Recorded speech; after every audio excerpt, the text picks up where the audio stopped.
Imagine a world where Charles Xavier never followed the path we know. Not the dreamer. Not the peacemaker.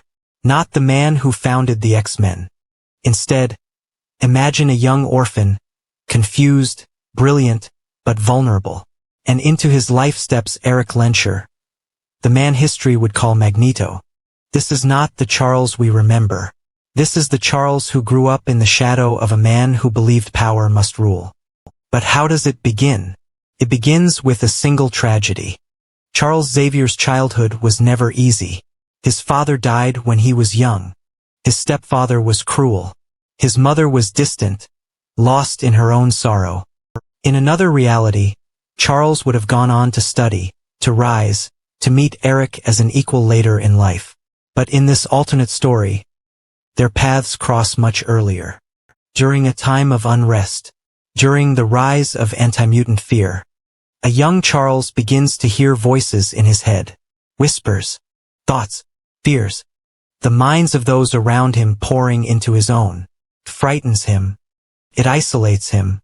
And soon he is left completely alone. Now picture Magneto, a survivor of Auschwitz. A man forged in pain, carrying scars deeper than flesh. He sees in Charles something dangerous, but also something precious. A child with unmatched potential. A weapon in the making. What if Magneto did not see Charles as an enemy, but as a son? Erik takes him in. Not with warmth, not with kindness, but with purpose. He teaches Charles one lesson above all others. The world hates us, Charles. You cannot change it. You can only rule it, or be crushed by it. And the boy listens. Because who else does he have? No family. No mentor. No one who understands his gift. Except Magneto. Charles's telepathy, still raw and untamed, becomes sharper under Erik's guidance. He learns to control thoughts, influence minds, bend the wills of others. Not to heal, not to unite, but to dominate. Years pass. The bond grows. Charles begins to call Magneto his father. And Magneto, for the first time since the horrors of the camps, feels a strange sense of family again. But make no mistake, this is not love as we know it. This is survival, discipline, and steel. Charles becomes a weaponized philosopher. Where Magneto's strength lies in metal, Charles's lies in the mind. Together, they form a terrifying balance, body and spirit, force and thought. And soon, the dream of Xavier's school for gifted youngsters is never born. Instead, a brotherhood of a different kind begins to take shape. But here's the question. When Charles is raised under Magneto's shadow, does he become a second Magneto? Or does he eventually surpass him? The answer is more dangerous than either man could imagine. Because while Magneto believes in power through fear, Charles learns something darker. The power of control without anyone even knowing they are controlled. The world never sees the X-Men rise. It sees something far more terrifying. A hidden empire. An invisible hand pulling the strings of governments, leaders, armies. And at the center of it, the orphan who once dreamed of peace. Now reshaped into the telepathic heir of Magneto's vision. Years have passed. The world believes it is safe. But behind the curtain, something else brews. Under Magneto's guidance, the young Charles Xavier has grown into a force unlike anything the world has seen. His telepathy is no longer a burden, it is a weapon of absolute control. Magneto has always relied on force. Un spectacle. On tearing down monuments and twisting tanks into knots of metal to make a point. But Charles offers something new, something more dangerous. Subtlety. While Magneto makes the world fear mutants openly, Charles begins to work in silence. He whispers into the minds of politicians. He plants doubts. He sows anger. He bends decisions toward Magneto's vision without anyone ever realizing it. Imagine leaders making laws, thinking they act of their own will, when in truth it is Charles, the boy who should have been a symbol of peace. Now the hidden kingmaker of Magneto's empire. The Brotherhood of Mutants forms differently in this timeline. No longer just soldiers, rebels, and outcasts fighting in the streets. Now, it is an invisible machine. With Charles pulling strings and Magneto crushing enemies, they become unstoppable. Mutants who would have once joined the X-Men, Storm, Cyclops, Jean Grey, are never given Xavier's dream of coexistence. Instead, they are found by Magneto and Charles.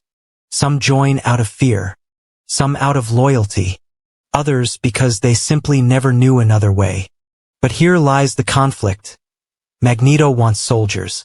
Charles wants disciples. Magneto rules with fear. Charles rules with belief. And slowly the balance begins to shift. The world starts to notice strange changes. Anti-mutant leaders resign suddenly. Governments collapse without explanation. Whole armies surrender before Magneto even arrives. The world whispers about Magneto's power growing. But the truth is Charles, the orphan, once broken, now quietly reshaping the planet one thought at a time. And yet, something unexpected happens. Charles begins to question his own path. Because inside him, despite Magneto's harsh teachings, a seed of his original self lingers. A faint dream of peace. Not coexistence, but unity under his rule. He does not want mutants to survive as warriors. He wants them to lead as kings. Magneto sees it. He begins to fear it. For the first time in his life, Magneto wonders if he has created his replacement. The Brotherhood now looks to Charles more than to him. The younger mutants see him as the true leader. The voice they trust. The mind that protects them. Magneto is still respected. Still feared. But he knows the throne is slipping. The irony is chilling. In the real world, Charles Xavier and Magneto became enemies, locked in an eternal struggle. But here, as father and son, they are doomed to something worse, a slow betrayal. A war not of ideals, but of inheritance. The brotherhood of a different kind is no longer Magneto's brotherhood. It is Charles's. And his vision is far larger than Magneto ever dreamed. The age of mutants has begun, not through open war, but through silent conquest, one mind at a time. But how long can Charles keep the dream alive before Magneto himself turns on him? And when that moment comes, will the student surpass the master? Or will Magneto, the survivor of the Holocaust, prove that his will cannot be broken? So let's start exploring. The world now bends to mutant will. But peace is an illusion. In the shadows of this empire, tension boils.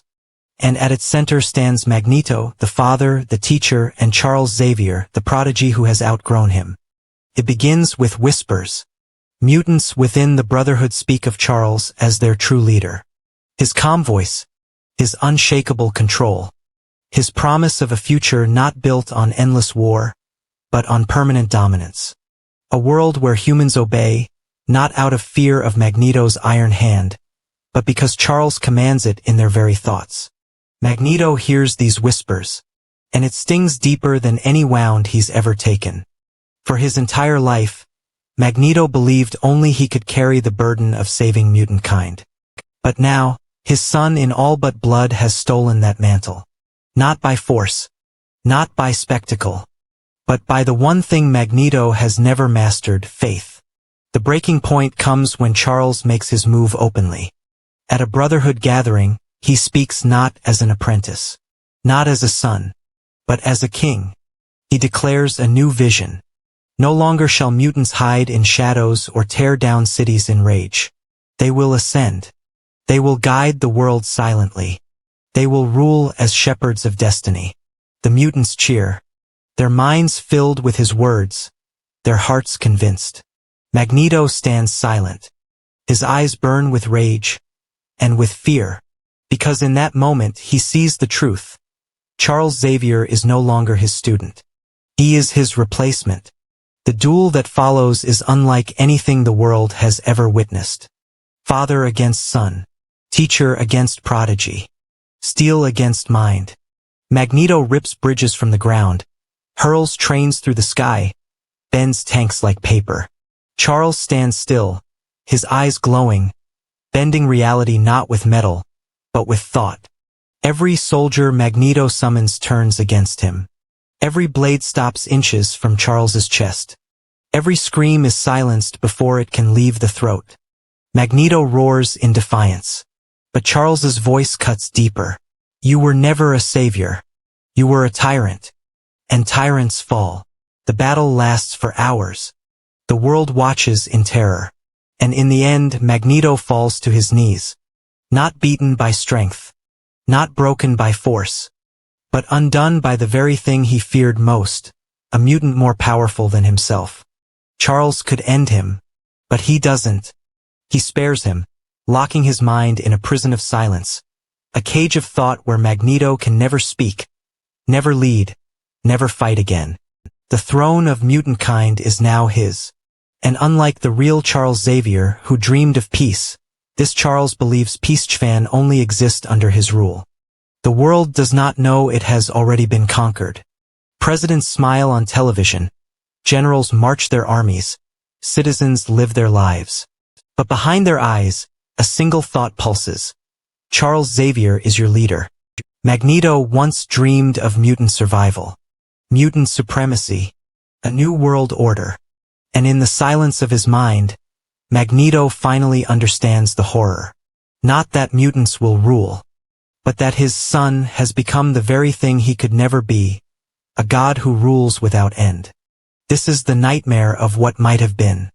A world not of Magneto's rage, but of Charles Xavier's quiet, unshakable control. And it leaves one final question. What is worse? A tyrant you can fight? Or a ruler who has already won before you even knew the battle began? The heir has taken the throne. And the dream of peace has become the dream of control. So tell me, if Magneto had raised Charles Xavier, would the world have been destroyed or enslaved forever? So tell me, if Magneto had raised Charles Xavier, would the world have been destroyed or enslaved forever?